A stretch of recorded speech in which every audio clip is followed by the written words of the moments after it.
All right, I want to welcome on my next guest. We've got OJ McDuffie, longtime Miami Dolphins receiver, host of the Fish Tank podcast. OJ, how's everything going? Hey, I can't complain, man. I'm doing pretty good, man. Just had a nice Father's Day with my family and everything a little while ago, and just trying to survive in this tough environment these days. Yeah, and then down there in Florida, I heard is everybody being safe? I know there's a lot of cases coming up there. Yeah, some are, some aren't, man, and that's a big problem, man. If we're not all doing it, I mean, we're all going to be in a little bit of trouble. And absolutely. Florida being the hot spot that it is, man, it's very, very, very rough out there right now. Definitely. Hopefully people are noticing and finally being responsible, and hopefully we can just get past this as soon as possible. As soon as possible. Absolutely. So I want to ask you a little bit about your early on career. So how did you end up at Penn State?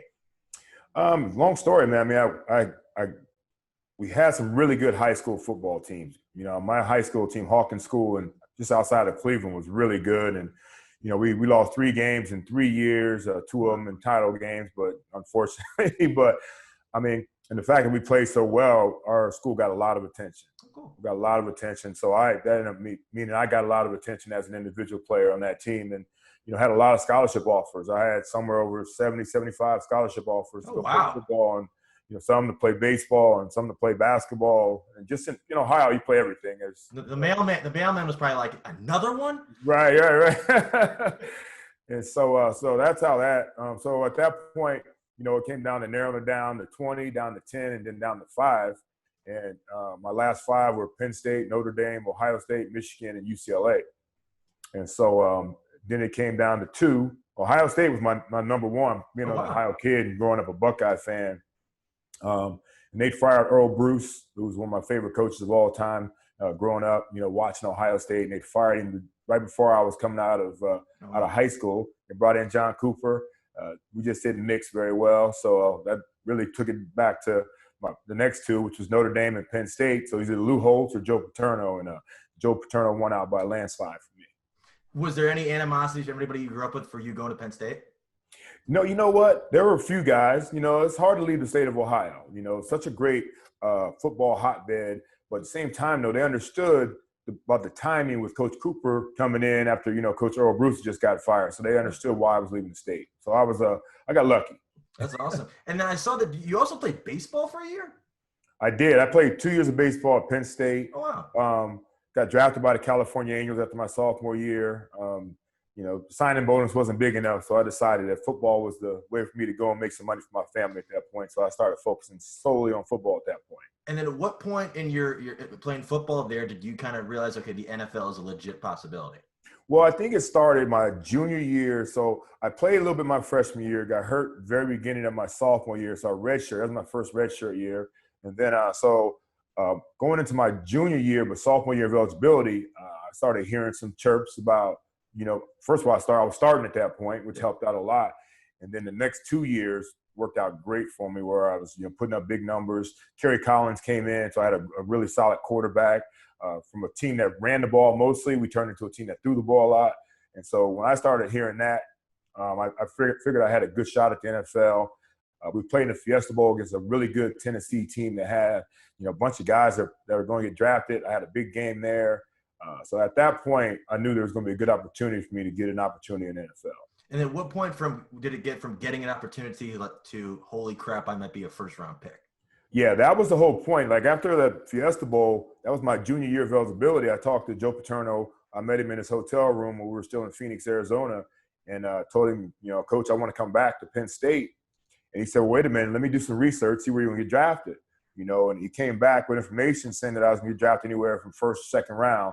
I said, well, if it's going to be a question, maybe second round, I'm going to come back and try to solidify a first round, spot. And so that's what I did. Came back my senior year, had a good year, had a good team.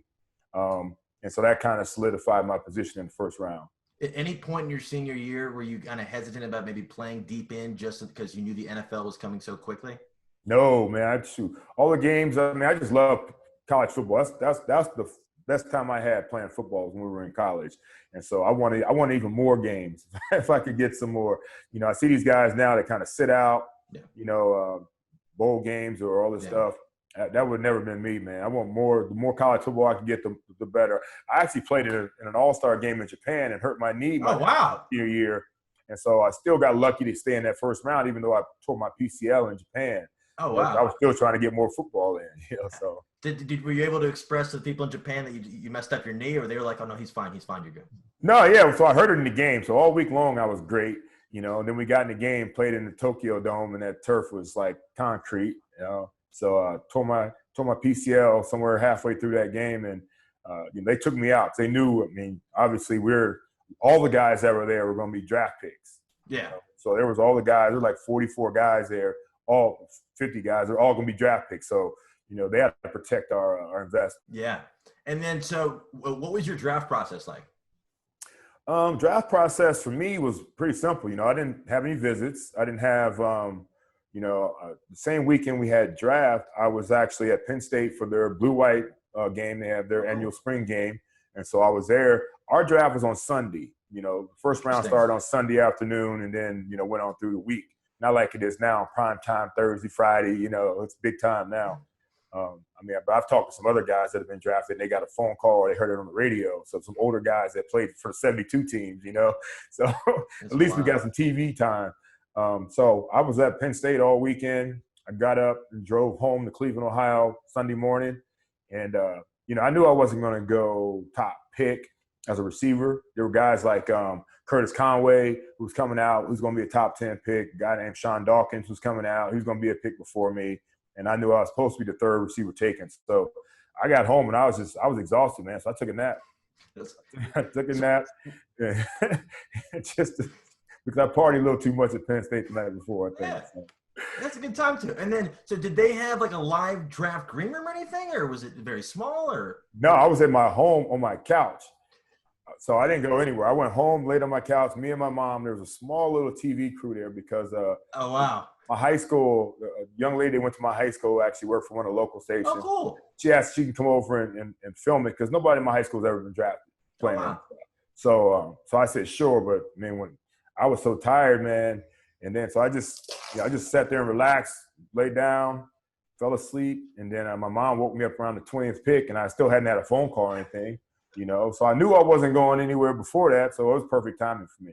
I thought you were going to say the Dolphins called and I was asleep and it went to voicemail. No, I don't even know if we had voicemail back then, Zach. It was the answering machine. That's right. Press the dial. And did you work out for the Dolphins? Did you ever been to Miami? No, I just came from Miami in a bowl game. We played against Stanford in a bowl game there. So we played in the last, not in the last, but the Blockbuster Bowl. And from there, that's when I went out to Japan. And then I got back, went to Combine. Didn't work out because I hurt my knee. Oh, wow. Did all the interviews and things like that. But I had no idea there was any interest from the Dolphins at all. I was told I was going to San Diego at 22. So that was my thought process. They got good weather there too. Great weather there. And that was a thing for me too. I wanted to go close to home. Yeah. Cleveland, Cincinnati, even Pittsburgh or Philadelphia because I went to school at Penn State. Or I wanted to go warm. So I got warm, which is good. Because I'm always thinking about it now. Like for draft picks, like Miami's got to be at the top of everybody's list. It's got to be like Tua got that phone call. He's like, we're good to go. That's wild. So what was your first impression when you got to South Beach? It's hot. Too damn hot. Way too damn hot, man. And it was it was in April and they were having a mini camp and it was like they wanted to do a photo shoot on the beach. Man, I was on the beach sweating so bad, man. They had me, my luggage got lost by the airline that brought me down, so I had to go rent some clothes and it was actually a tuxedo, so I was melting on the I was like, damn, I don't know how I'm gonna pull this off, man. It's too damn hot down here. That's for damn sure. So even with the ocean breeze, it's still hot as hell? Yeah, it's hot too. That's what they tell you. They say, no, the ocean breeze, it'll be cool. It'll be cool. No, you're still sweating. Yeah, absolutely. That's incredible. And I saw that early on in your career, so they had you on special teams and you played receiver. Was that kind of something they brought about, or were you interested in playing both? Well, yeah, for me, just he'd get an opportunity to to play at all with that team. The team that I played on or played with, the guys I played with, man, were so stacked. I got there and, Duper was still in camp. We had just picked up Mark Ingram and Irvin Fryer and Tony Martin was still on the team. Guys like, Scott Miller, Freddie Banks. Our team was stacked. So I originally came on as a return guy. And that's what they really wanted me to do originally until, I got my opportunity, to play in wide receiver. But it was a crowded wide receiver room, and until I got my opportunity, I just returned kicks, played on special teams, and then towards the end of the season, I got more opportunities on offense. What was your first interaction like with Marino? Yeah, it was interesting because, he's a Pitt guy. I'm a Penn State guy. We don't like each other naturally, So so it took him a little while to even think about throwing me the football. But no, honestly, man, it was pretty cool, man. That's awesome. In college, you play all these video games. You play, Madden, and you're using these guys in these games, and how great they are, and then they're on your team.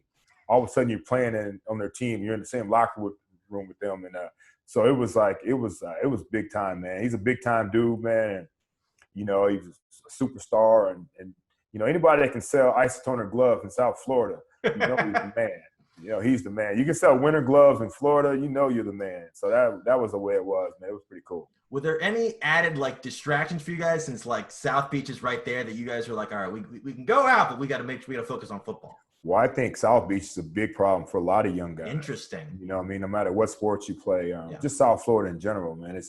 It doesn't close. 7 days a week, there's something you can do and get into till late hours of night. And I think it's a huge distraction, especially down here with no responsibility. So I came down here with no kids, no wife, had a nice signing bonus, money in my pocket. So that's always a distraction for young guys coming into any league down here, or anybody comes down here as a youngin' with just money in your pocket. Mm-hmm. But it was you think about it, they talk about it in football, South Beach, the 12th man. If the other team decides they want to step out for a little bit, or basketball, it's the sixth man, the teams that come in to play the Heat, or, go out the night before, it's a rough one, man, because it really doesn't close until the last people go. That's why they always say that James Harden never plays the Heat well. And I'm like, oh, I know why. That's right. That's wild. And then, so was there an adjustment period for when you started kind of towards the end of your first season, when you started getting more reps, more rep receiver? When did you really feel like, okay, I'm ready? Yeah, here's the thing about it. Scott Miller, I talked about a little bit. He was a return guy, which is amazing. He was their return guy when I got there. He's also one of the receivers that was there. But he told me, straight up, he's like, man, the best way to get on the field is to learn every single position. And so that's what I did. I jumped into that playbook and made sure I knew every single position. And, when I got the opportunities, you got to be where you're supposed to be when you're supposed to be there. And that's what Danny needs. Danny needs that you be able to count on you and rely on you to be where you're supposed to be. You can't make Danny look bad, or it's going to be a problem, Yeah. So, yeah. So with Scott told me, even a guy that I was battling for his position there to probably take his job as a return guy and probably take his job as maybe a fourth or fifth receiver on that team at that point. And so I just started, getting into that playbook, getting a few more reps throughout the season with the first group, or definitely with the second group. I was running with the second group a lot. Then I get, guys started getting a little banged up. I get more opportunities. Yeah. Showing up on film, being in the right place at the right time. And then Danny got over that Pitt versus Penn State thing, and next thing you know, we were vibing on the same page a lot of times. I have a question. Speaking of guys getting banged up, I saw you only missed one game in your first 6 years. Yeah, and I think I got hurt. I want to say I got hurt in the New England game. Danny came back in '94. I hurt my knee on that mud. Marlin Stadium, it was all muddy out there, wet and nasty. So I hurt my knee, and I thought I was thinking, oh no, don't tell me this Japan Bowl injury is flaring up on me again. But that was it. I missed the one game after that, and then I was back until I hurt my foot finally. Yeah. Was there a point where when they kind of took you off returning that they said, okay, we can't afford to lose him? Yeah, it's so funny you asked that question because, at the beginning I was expendable with all the other receivers they had, and me back there was just back there, trying to make a play for my team in my earlier years. And then they put me back there at the end as a guy just basically just making fair catches. Yeah. Not want me to return much because I was a starting receiver at that point. And, they had other guys that could probably take it to the house at that point. But, they weren't receivers they were counting on. So they put me back there with my heels on the 10 to try to make those smart decisions. But definitely was not expecting me to return anything, that's for sure. Yeah, because I'm always looking down when you see guys like Tyreek Hill or Patrick Peterson or even Deshaun Jackson. I'm like, all right, they're probably the best option at returner, but you can't lose them. Right. No, that's not worth it. Not on that play. It's not worth it. When you're counting on getting 60 or 70 snaps from them on offense, you got 5, 6 returns possibly, in the NFL. I mean, obviously there could be a game changer for them to break one, but it could also be a game changer for them to get hurt on one. Yeah, like do you cringe when you see those guys when you like late in the game when you're like, oh, we need him for third down, and what's he doing back there? Right, exactly right. You know, and a lot of times they'll do that late in the game just because they need a play, but early in the game, let somebody else do that. They've got enough guys on the roster to handle that duty right there. Sure. Absolutely. And then, so what was it like grabbing 90 receptions? You know, it was a strange season actually. So the first 8 games I only had 30. Wow. The last 8 I had 60. And because of that, you know, all the Pro Bowl voting was over. I didn't even make the Pro Bowl that year, but I just went on. Me and Danny went on a tear. We went on a tear towards the end of the season, man, and it was a lot of fun. You know, and that's one of those things that, you know, he threw me. You know, there'd be 2 or 3 guys around me, and he'd find a way to fit it in, and that was a lot of fun being able to do that. And I think, you know, even Jimmy Johnson remarked that he threw the ball to me too much. You know, which so what? So he just shut up with that. You know what I mean? But yeah, it was a fun second half of the season. And to think about it now, I mean, if we'd have started off like we should have, that's 120 back then. And that led the league with 90. You'll never lead the league with 90 ever again. Yeah. That's incredible. Never again. So for how did you guys have such a great chemistry? So for current receivers and current quarterbacks that are like kind of working on it, how did you guys get on the same page so well? Work. We went out there and we threw extra. We threw before practice. We threw after practice. You know, just working my position in the slot. You know, we did a lot of work afterwards. Danny can throw all day. His arm never got tired. You know, so we got tired running, but his arm never got tired. So if you wanted to get the work in, he was always willing to go out there and put the work in with you. But when you're walking around Miami with him now, do people just look and they go, look, he's right there. Look, they're right there. You walk around like you're feel like you must be like a superhero. Yeah, he's a rock star. He's definitely a rock star still. Yeah, he's got that status, man, for sure. That's awesome. That's so cool. And then so I saw something. You kind of hurt your foot towards the end of your career. Or your toe. Yeah. Once again, versus New England, you know, hurt my toe, tore everything in my toe, the muscle, the tendon, ligament, sesamoids, the whole complex was destroyed, and you know, continued to play on it and ended up destroying the whole thing. Wow. And never got back after that. And then, so at that point, did you kind of realize, okay, I'm kind of almost ready to hang it up? It's like, I can't deal with this for another season? Right, because, you know, the surgeries, I had 2 surgeries on it. They were talking about doing a 3rd surgery on it. They're actually talking about severing the nerve at one point so I wouldn't feel the pain. That wasn't happening. No. That's when I'm like, you know what, this game is it's not worth that. You know, I want to be able to run around my kids. Did you see the Tiger King documentary with the lady who cut off her arm? They were like, hey, it's like 2 years of rehab. And then she's like, no, you're good. I'm like, are you crazy? Yeah, I saw that. Yeah, she went back to work 3 days later. Yeah, that's the one episode I did see. And I'm like, yeah, I'll never. I'm like, it's employee of the year right there. So no, but that's incredible. So with the stuff, what point did you so you said multiple surgeries, you wanted to sever it, and then you're just like, you know, I can't deal with it. Yeah, the pain was so excruciating, you know, and I was getting shot up every game. And the next year I said, there's no way I'm taking injections in my foot again. Yeah, you know, I'm not doing it. It was the most painful thing ever. You know, laying down on your stomach, you know, taking a long needle to the toe, you know, and, you know, just biting through a towel to deal with the pain. It just wasn't worth it at that point. Yeah, I think that people now that we're getting the coronavirus system, they got to think up their nose. I'm like, all right, the nose is one thing. Toe, 16 weeks? No, it's not happening. Yeah, that's wild. That's wild. And then so I saw you did a little. After your career, you went into radio a little bit.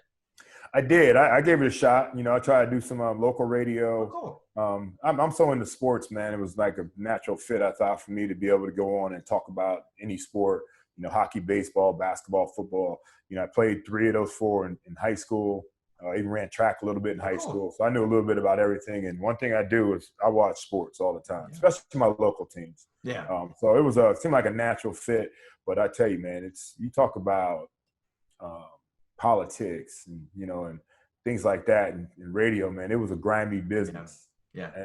And so I was ready to get out of there. Because me personally, I don't take much crap from anybody, you know. So at some point I had to say, you know what, I'm done with this as well.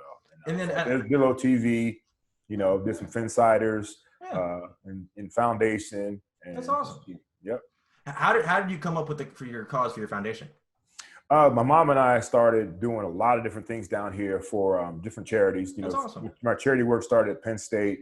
I was doing a lot of stuff all summer long. You know, Joe Paterno made us, you know, start, you know, doing things in the community as college kids. And it was so much fun, man, and dealing with the kids that, you know, when I got down here, the Dolphins and Coach Shula did the same thing. Wow. You know, we were visiting hospitals or whatever on Tuesdays and visiting children or veterans. So that just continued from college on. And then we decided we wanted to do our own foundation to actually work with some charities that are like more near and dear to our heart, you know, kids in foster care, single parent homes. My mom was a single parent, or kids that, you know, didn't have just need a little leg up. Yeah. You know, so that's why we started doing more charity work and being able to pump more money out to the community. That's awesome. So we started the Catch 81 Foundation. Catch 81, of course, would be my number. And able to give money, give toys. We have a toy drive every year. Cool. We have a bowling event every February that we raise a lot of money to give back to some of these schools down here or some of the kids down here. Just keep making the money. A lot of great people that support our foundation and giving it back to community and doing it all over again. That's awesome. That's real. It's amazing. Thank you for that. It's so cool. Yeah. And then, so speaking of your local team, so what do you think of this year's draft class? Oh, I love it. I mean, I love what the Dolphins have done. Period, man. I mean, Coach Flo before at some point, man, we couldn't get guys that want to come down here at all. You know, we couldn't get free agents to come.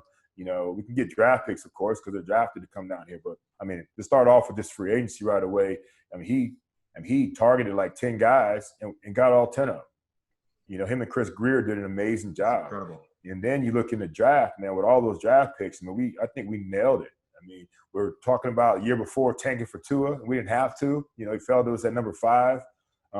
Everybody wanted us to get a running back. We didn't waste the draft pick on it. We traded a 5th pick for Breida. It's incredible. You know what I mean? Nobody's talking about that. Breida, nobody's talking about that. He's part of that draft class, you know what I Unbelievable. mean? And so I think they did an amazing job, man. Got some young guns on the offensive line, with Austin Jackson and Solomon Kinley and guys like that. I mean, I thought they did just a heck of a job. And what the guys did last year towards the end of the season, they just had to fill in some parts, man. You know, Devontae Parker's last year was amazing. You know, I thought Mike Gesicki came on strong last year. If we can get guys like Albert Wilson healthy and Jakeem Grant on offense, I mean, we're looking good. And then we reloaded our backfield, you know, with Jordan Howard and you talk about Breida, you know, you got Kalen Ballard still, we got Guy Laird, we got some guys that can actually play.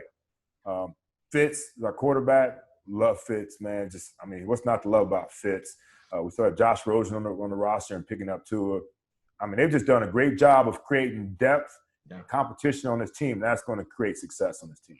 Speaking of Gesicki, do you kind of give him more advice than the other guys since you guys got that Nittany line connection? Oh yeah, we are all the time. You know that we're always So I chat with him every once in a while. Make sure I hit him up after a game, good, bad, or ugly. You know, let him know that stay the course, man, and tell him how proud I am of him. Just a great kid, man. And I say kid because he's so much younger than me. Obviously. This last year was outstanding. I expect him to keep building on that. Yeah, I went to the Maryland Penn State game a couple of years ago. Saquon's last year there, and we got free seats. Or not when I'm going to a Maryland football game because this was before they were horrible. And I'm like, all right, we got to see Saquon. We got to see Saquon, and he really didn't do anything the whole half. And I'm looking at this tight end. I'm like, this dude's killing it. Yeah. I'm like, whoever gets this guy. Why can't the rest of us get this guy? He finally started using his athleticism, his big frame. You know, he can run, he can jump. I mean, he's a hell of a talented guy and super athletic. So, and what I like too is Fitz gave him opportunities. Yeah, Fitz puts it up there, gives him an opportunity to go up there and make a play. Whereas we didn't have that type of mentality before that with him. Are those Tagovailoa jerseys flying off the shelves down there? Yeah, I think he's doing really well. Is he still number 1 with both his jerseys? I know he's close. That's incredible. And then and then on defense, you guys grabbed Byron Jones, and didn't you get Van Noy too? Yeah, we got Byron Jones, and we got Van Noy was a hell of a pickup. And playing opposite, Byron playing opposite Xavier Howard, who we think is outstanding. He's amazing. And that's really good. And then we got Christian Wilkinson last year in the draft, first round pick. He's just I can just see he had a heck of a rookie season. I see him building on that. So it's gonna be tough for him to have a bad season. He's such a great kid too. Yeah.